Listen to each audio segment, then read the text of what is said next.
प्यारे मित्रों, एक प्रश्न आया है जिस पे हम चर्चा करते हैं। प्रश्न पूछा है, मुझे जानना है कि गुरु के बारे में कोई बुरा बोले या उन्हें कम महत्व दे या कहे कि इनसे ज्यादा ज्ञानी वे गुरु हैं जो हिमालय पर तपस्या करके ज्ञान प्राप्त करते हैं। तो जब गुरु के बारे में ऐसा बोले तो क्या करें? कौन गुरु कैसा है, क्या बता देता है, क्या कर लेता है, इससे आपको क्या फायदा होगा? क्या आप जान जाओगे कि आप कौन हो? आपके जीवन में आनंद दौड़ जाएगा?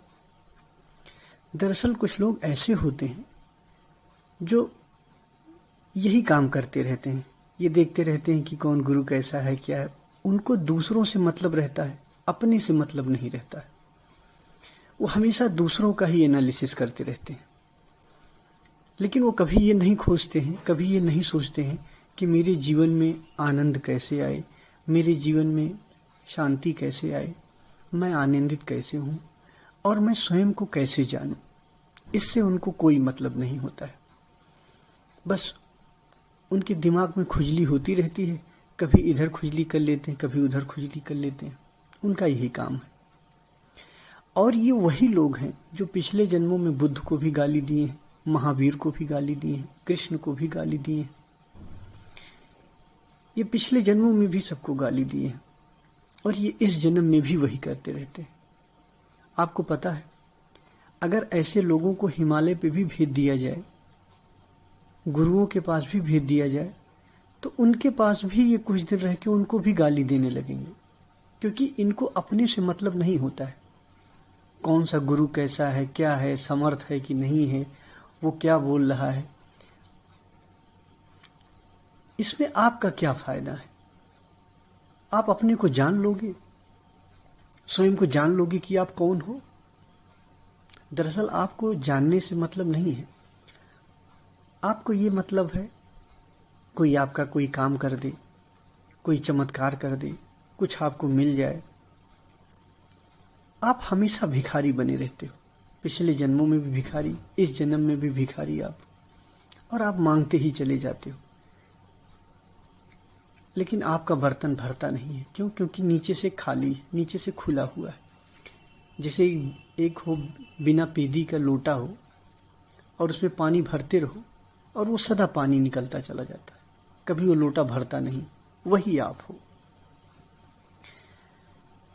आपको स्वयं से मतलब नहीं होता है, आप सदा दूसरों का एनालिसिस करते रहते हो।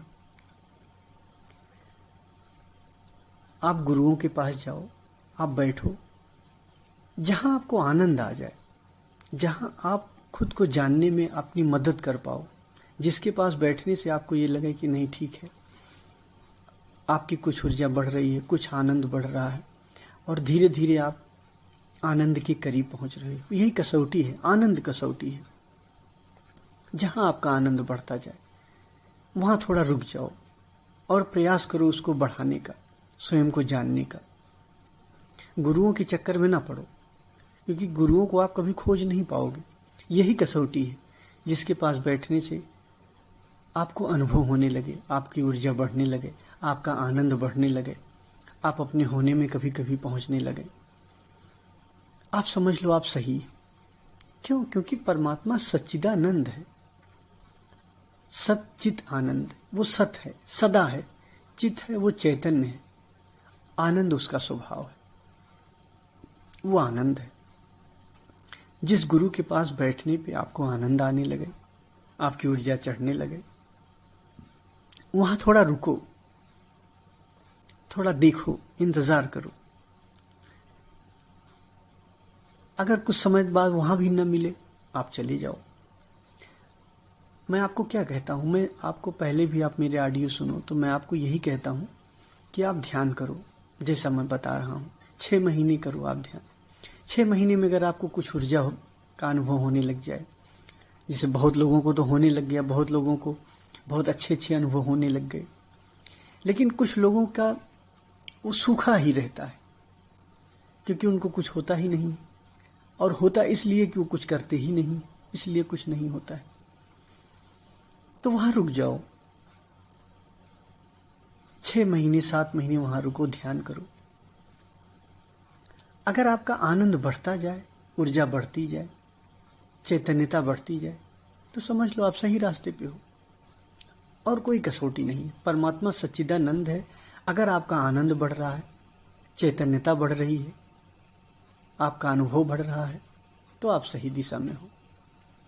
इसलिए अपनी चिंता करो, आप गुरुओं की चिंता ना करो। अस्तित्व का हर प्राणी गुरु है, हर जगह से आपकी शिक्षा मिल जाएगी। मैं कभी भी अपने शिष्यों को बांधता नहीं हूं। मैं ये नहीं कहता हूं कि आप यहीं रुके रहो ना। आप यहां आए हो, कुछ दिन इस छांव में बैठो, आप सत्संग सुन रहे हो, आप मेरे बताए हुए रास्ते से ध्यान करो। अगर 5-6 महीने में आपको लगता है कि नहीं कुछ हो रहा है मेरे भीतर, कुछ महसूस हो रहा है, तो आप रुको, वरना चलते बनो और कहीं किसी द्वार पे देखो और कहीं जाओ। क्या पता कहीं और मिले आपको, कहीं और आनंद मिल जाए। एक समय में बुद्ध भी थे और महावीर भी थे, दोनों एक साथ एक समय में थे। कुछ ऐसे शिष्य थे जिन्हें बुद्ध से ज्ञान लेने में सहजता महसूस हुई, कुछ ऐसे शिष्य थे जिन्हें महावीर से ज्ञान लेने में सहजता महसूस हुई। तो जहां सहजता महसूस हो आप वहां से ज्ञान लो, लेकिन थोड़ा रुको, जहां भी जाओ थोड़ा रुको और सदा अपनी चिंता करो कि आप कितना आनंदित हो रहे हो, क्या हो रहा है। कुछ लाइनें हमको याद आती हैं। ठोकरें खा के भी न संभले तो मुसाफिर का नसीब, वरना पत्थरों ने तो अपना फर्ज निभा ही दिया था। कब तक ठोकरें खाओगे? तुम्हारी जिंदगी में इतने सारे पत्थर हैं, इन पत्थरों को पहचानो, इन पत्थरों से लगते हुए ठोकरों को पहचानो और संभलो। आपके पास ज्यादा समय नहीं है, ज्यादा से ज्यादा मैक्सिमम जीवन आपने ऐसे बिता दिया। लगभग सभी लोग 40 साल, 50 साल, 35 साल, ऐसे आपकी एज है। बचा है 30 साल, 35 साल, इसमें आधे टाइम आप सोओगे।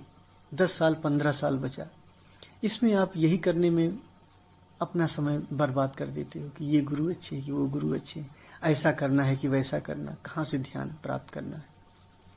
खुजली मिटाने में ही आपकी जिंदगी बीत जाती है। कब जागोगे? कब संभलोगे ठोकरों से? तो आप संभलो और अपनी चिंता करो। अभी आप यहां हो, इस घाट पे हो, थोड़ी दिन सहजता से रुको, ज्ञान प्राप्त करने की कोशिश करो। जो बौद्धिक ज्ञान सीखते हो, अनुभवगत ज्ञान में ले जाओ। मदारी गिरी के चक्कर में ना पड़ो। जादूगर भी बहुत कुछ कर देते हैं, बता देते हैं। बहुत से जादूगर ऐसे होते हैं, वो सब कुछ कर देते हैं, सम्मोहित कर देते हैं, बहुत सारी चीजें कर लेते हैं। मैं जादूगर नहीं हूं, मैं सिर्फ आपको आप तक पहुंचाने का प्रयास कर रहा हूं। उस प्रयास में आप मेरा साथ दो, ध्यान करो और स्वयं को जानो और अपने जीवन को सार्थक बनाओ। और कुछ प्रश्न आए हैं। हाँ, 23 सितंबर से संबंधित कुछ प्रश्न आए हैं। तो इस बार 23 सितंबर को ऊर्जा दर्शन नहीं होगा, कोविड को देखते हुए ये टाला गया है। हाँ, लोकल वालों को, कुछ लोगों को हम बुलाए हैं, लेकिन अभी दूर वाले 23 सितंबर को नहीं आएंगे। हम फिर कभी टाइम देंगे ऊर्जा दर्शन के लिए।